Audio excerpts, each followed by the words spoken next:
नमस्ते सदावत सले मातृभूमि जय हिंद। दोस्तों दिन भर क्या रहा स्पेस डिफेंस और इंटरनेशनल गलियारे से इस वीडियो में एक करके जान लेते हैं। सबसे पहले डिफेंस अपडेट की बात करते हैं तो आ रही है भारतीय वायुसेना को लेकर। दोस्तों भारतीय वायुसेना अंतरिक्ष क्षेत्र के लिए एक रोड मैप तैयार कर रही है। इस बारे में air chief marshal Vikram Chaudhary ji ने कहा कि ये जो अनमैन्ड फाइटर जेट्स का जो कॉन्सेप्ट है ये भविष्य की जरूरत है और यही वजह है कि भारतीय वायुसेना भी अब अपना एक ड्रोन नेटवर्क स्थापित कर रही है। और यही नहीं, भारतीय वायुसेना अंतरिक्ष क्षेत्र का इस्तेमाल करने के लिए अपनी अगली योजना पर भी काम कर रही है। दोस्तों वर्तमान में जो भारतीय वायुसेना है वो अभी अपने सैटेलाइट GSAT-7A का इस्तेमाल करती है जो कि KU बैंड ट्रांसपॉन्डर से लैस है, जो कि भारतीय वायुसेना के लड़ाकू विमान, airborne early warning and control यानी कि अवाक्स प्लेटफॉर्म के साथ साथ UAV, ग्राउंड स्टेशन और जो अन्य हमारे एयरबेस हैं उन्हें इंटरलिंक करती है।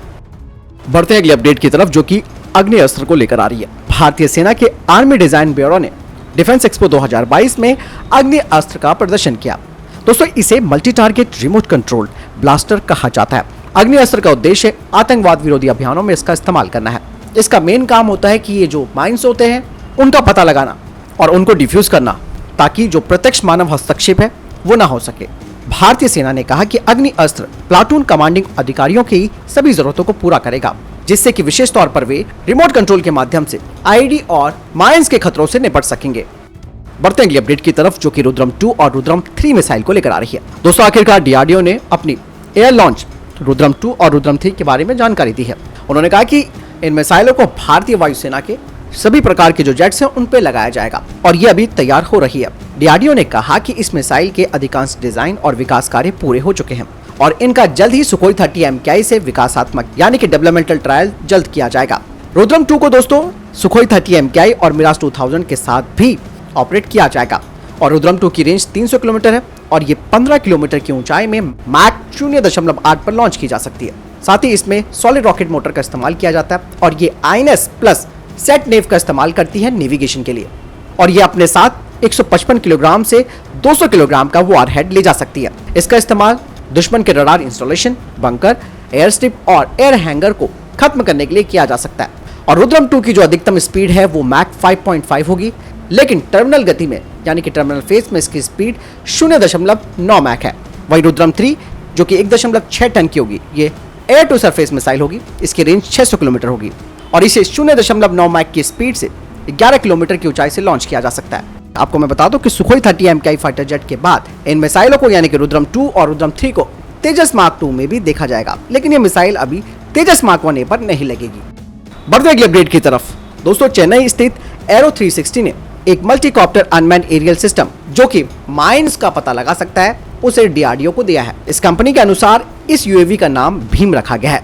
कहा जा रहा है कि DRDO अब इस ड्रोन पर 7 किलोग्राम का सिंथेटिक अपर्चर रडार लगाएगा जो कि इस UAV को लैंड माइन डिटेक्शन के लिए और ज्यादा प्रभावी बनाएगा।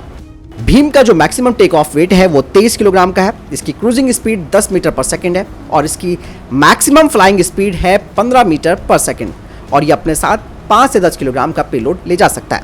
और ये भी कहा जा रहा है कि भीम 10 किलो के पेलोड के साथ 30 मिनट तक उड़ान भर सकता है और इसका इंड्योरेंस 45 मिनट का होगा। बढ़ते अगले अपडेट की तरफ जो कि भारतीय नौसेना के TEDBF प्रोग्राम को लेकर आ रही है।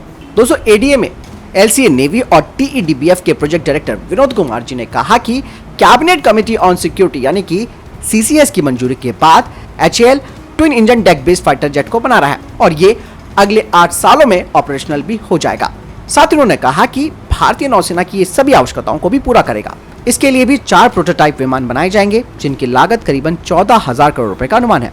विनोद कुमार जी ने बताया कि हमारी जो समय सीमा है वो अब CCS के अप्रूवल पर है और अगर CCS की तरफ से इसके लिए मंजूरी मिल जाती है तो तेजी से काम शुरू होगा, जिसमें कि कच्चे माल की खरीद भी शामिल है।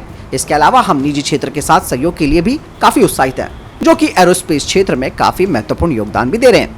नौसेना 2032 तक अपने मिग 29 के बेड़ों को डेक आधारित TEDBF जेट से बदलने की योजना भी बना रही है। दोस्तों बढ़ते हैं अगले अपडेट की तरफ जो कि एक दुखद हादसे को लेकर आ रही है। दोस्तों खबर ये आई है कि अरुणाचल प्रदेश में तुतिंग के पास भारतीय सेना का एक उन्नत हल्का हेलीकॉप्टर क्रैश हो गया और इस घटना से एक बार फिर से सैन्य हेलीकॉप्टरों और विमानों से जुड़े हादसों की बढ़ती संख्या को लेकर चिंता पैदा हो रही है। आर्मी एविएशन विंग का ये 2 इंजन वाला स्वदेशी रूप से विकसित हेलीकॉप्टर ध्रुव सीमावर्ती राज्य के ऊपरी सियांग जिले के मिंगमिंग गांव में क्रैश हो गया। इसके बाद अब भारतीय सेना और भारतीय वायुसेना बड़े पैमाने पर खोज और बचाव अभियान शुरू कर चुकी है। अब दोस्तों यहाँ पर सबसे बड़ी बात ये आ रही है कि ये नया हेलीकॉप्टर कैसे क्रैश हो गया, और ये वो भी ऐसे वक्त पर क्रैश हुआ है जब डिफेंस एक्सपो चल रहा है, जहां भारतीय स्वदेशी हथियारों की मांग लगातार बढ़ रही है। इसके पीछे दोस्तों कुछ कारण, अगर आप मेरी बात से सहमत होंगे तो मैं रखना चाहूंगा। वो बात यह है कि इसमें सबसे बड़ी बात यह है कि चाइना, जो कि इस डिफेंस एक्सपो से बिल्कुल खुश नहीं है। यहां पर दोस्तों जो चाइना है वो इलेक्ट्रॉनिक वॉरफेयर में काफी आगे निकल चुका है, और हो सकता है कि उसने इसी का इस्तेमाल करके इस हेलीकॉप्टर को भी गिराया हो। ये तो जांच का विषय है, बातें सामने आती है नहीं आती वो तो वक्त बताएगा। लेकिन फिर भी ये अरुणाचल प्रदेश में कोई पहला हादसा नहीं है, इससे पहले भी कई हादसे हो चुके हैं। क्योंकि दोस्तों ये जो इलेक्ट्रॉनिक वॉरफेयर है वो 4th जनरेशन के जो भी फाइटर जेट्स हैं, हेलीकॉप्टर को तो आप छोड़ दीजिए, उनके लिए सबसे बड़ी समस्या बन चुका है। और दोस्तों यही चीज को सोचते हुए भारतीय वायुसेना भी अपने सुखोई 30 MKI को इलेक्ट्रॉनिक वॉरफेयर क्षमता से लैस कर रही है। चीजें यहाँ पर दोस्तों बिल्कुल माइंड में रखने की जरूरत है कि ऐसा हादसा इस वक्त क्यों हुआ और इसके पीछे का क्या कारण था। ये जो बात मुझे लगी मैंने वो आपको बताई। फिलहाल आपको क्या लगता है इस बारे में मुझे कमेंट सेक्शन में लिखकर जरूर बताइएगा। बढ़ते हैं अगली अपडेट की तरफ। दोस्तों भारत ने आज अग्नि प्राइम बैलिस्टिक मिसाइल का तीसरा सफल परीक्षण किया है। इस परीक्षण को मोबाइल लॉन्चर से किया गया। कहा जा रहा है कि फ्लाइट टेस्ट के दौरान इसकी रेंज 2000 किलोमीटर थी। सभी टेस्ट इसके सफल रहे हैं, और अधिकारियों ने कहा कि ये जो तीसरा सफल परीक्षण किया गया है उससे अब जो इस मिसाइल की एक्यूरेसी और रिलायबिलिटी है वो पूरी तरीके से साफ हो चुकी है। बढ़ते हैं अगली अपडेट की तरफ, जो कि तेजस मार्क 2 प्रोग्राम को लेकर आ रही है। दोस्तों तेजस मार्क 2 के प्रोजेक्ट डायरेक्टर ने कहा कि जनरल इलेक्ट्रिक का F414 INS-6 इंजन अब भारत में बनाया जाएगा, वो भी 100% ट्रांसफर ऑफ मैन्युफैक्चरिंग टेक्नोलॉजी के साथ। यहाँ पर दोस्तों TOT की बात नहीं हो रही है, कहीं आप समझ बैठे कि तकनीकी हस्तांतरण हो रहा है, ऐसा बिल्कुल नहीं है। दोस्तों ट्रांसफर ऑफ मैन्युफैक्चरिंग टेक्नोलॉजी के बाद तेजस मार्क 2 में जो स्वदेशीकरण का स्तर है वो 90% तक हो जाएगा। लेकिन अमेरिका के पास इस इंजन के इंटेलेक्चुअल प्रॉपर्टी राइट्स और क्रिटिकल टेक्नोलॉजी होगी, आप समझ लीजिए दोस्तों। और ये जो लोकली मैन्युफैक्चर होंगे F414 इंजन भारत में, उनको 120 तेजस मार्क 2 में लगाया जाएगा और 40 AMC मार्क 1 में लगाया जाएगा। बढ़ते हैं अपडेट की तरफ। दोस्तों भारत डायनेमिक लिमिटेड ने एक MOU साइन किया है फ्रांस की फर्म डैसॉल्ट एविएशन के साथ। इस MOU के तहत BDL के द्वारा स्वदेशी रूप से बनी जो मिसाइलें हैं, जिसमें कि अस्त्रा MK1, MK2 और MK3 और 100 हथियार है, उन्हें राफेल फाइटर जेट में लगाया जाएगा। दोस्तों ये काफी महत्वपूर्ण इसलिए भी हो जाता है क्योंकि दोस्तों भारत में बने ये जो हथियार हैं, इन हथियारों को भारत अपने दोस्ताना देशों को भी दे सकता है, जो कि फ्रांस के राफेल एयरक्राफ्ट का इस्तेमाल करते हैं, जिनमें कि UAE, ग्रीस और इजिप्ट शामिल है। और इसके अलावा दोस्तों ब्रह्मोस NG भी जब तैयार हो जाएगी तो उसका भी अलग से ऑफर किया जाएगा। अगली अपडेट दोस्तों भारतीय वायुसेना और HAL को लेकर आ रही है। HAL और भारतीय वायुसेना ने 6800 करोड़ रुपए के कॉन्ट्रैक्ट पर साइन किए, जिसके तहत HAL 70 STT-40 जो स्वदेशी बेसिक ट्रेनर एयरक्राफ्ट है उसे भारतीय वायुसेना को देगी। वहीं अधिकारियों का कहना है कि STT-40 में 60% जो स्तर है वो स्वदेशीकरण का हो चुका है और HAL की बेंगलुरु फैसिलिटी में इनका निर्माण किया जाएगा। बढ़ते हैं अगली अपडेट की तरफ। दोस्तों चीन की हरकतों को देखते हुए भारतीय सेना ने एक बार फिर से M4 आर्मर्ड व्हीकल्स को खरीदने के लिए अपनी योजना बनाई है और भारतीय सेना एक और बड़ा ऑर्डर दे सकती है M4 mine protected high mobility armour personal carrier के लिए। और ये जो M4 आने वाले हैं दोस्तों, ये कोई साधारण M4 नहीं होंगे, बल्कि इनमें Israeli spike anti tank guided missile भी लगी होगी।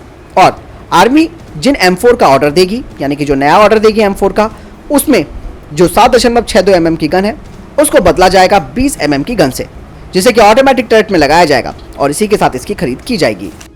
बढ़ते हैं अगली अपडेट की तरफ।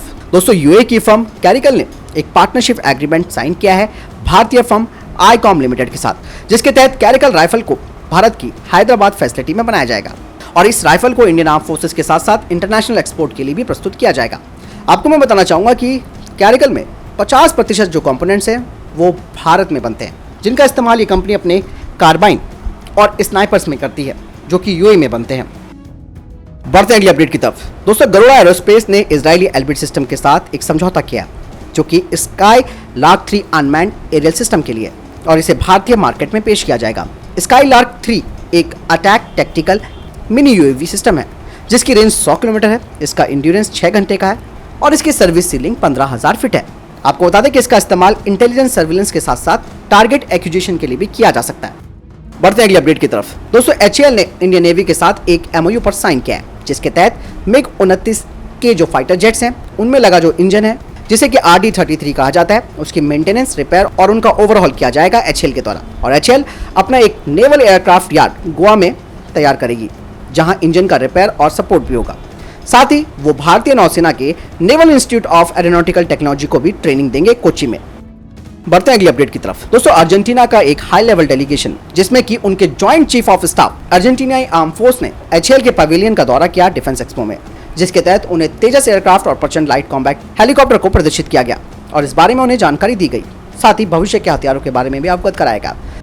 बढ़ते अगले अपडेट की तरफ। दोस्तों, एक बड़ा खुलासा हुआ है दोस्तों चीनी जासूस को लेकर। देश की राजधानी दिल्ली में चीनी महिला नागरिक को गिरफ्तार किया गया है, जो कि बौद्ध भिक्षु के रूप में रह रही थी और इस पर अब जासूसी का आरोप लगा है। ये नहीं दोस्तों, ये जो महिला है वो नेपाली भाषा भी अच्छे से बोल लेती है ताकि इसका पता ना चल पाए। गिरफ्तार महिला का नाम काय रू बताया गया है। पूछताछ में चीनी महिला ने खुलासा कर दिल्ली पुलिस को भी चौंका दिया है। उसने बताया कि चीनी कम्युनिस्ट पार्टी के नेता उससे जान से मारने की फिराक में थे, इसलिए वो लगातार उनसे बच रही है। हालांकि पुलिस इससे लगातार पूछताछ कर रही है। दोस्तों, इस महिला को मजनू का टीला इलाके से दिल्ली पुलिस ने गिरफ्तार किया। दिल्ली पुलिस को अब शक है कि महिला भारत में जासूसी के लिए आई थी। हालांकि इसके संदिग्ध हाव भाव के चलते दिल्ली पुलिस की स्पेशल सेल को काफी दिनों से इस पर शक था। इस गिरफ्तार महिला के पास से नागरिकता के कई दस्तावेज मिले हैं। उनमें उसने अपना नाम डोलमा लामा लिखवाया हुआ है और काठमांडू का पता लिखवाया है। उसके पासपोर्ट पर भी नेपाल का पता लिखा हुआ है। शक होने पर जब जांच कराई गई तो पता चला कि महिला काय राव चीनी नागरिक है और डोलमा नाम नकली है। वहीं दिल्ली पुलिस अब इस महिला की यात्रा और रहने के ठिकानों की जानकारी भी जुटाने में जुट गई है। दोस्तों, बहुत बड़ी सेंधमारी है ये।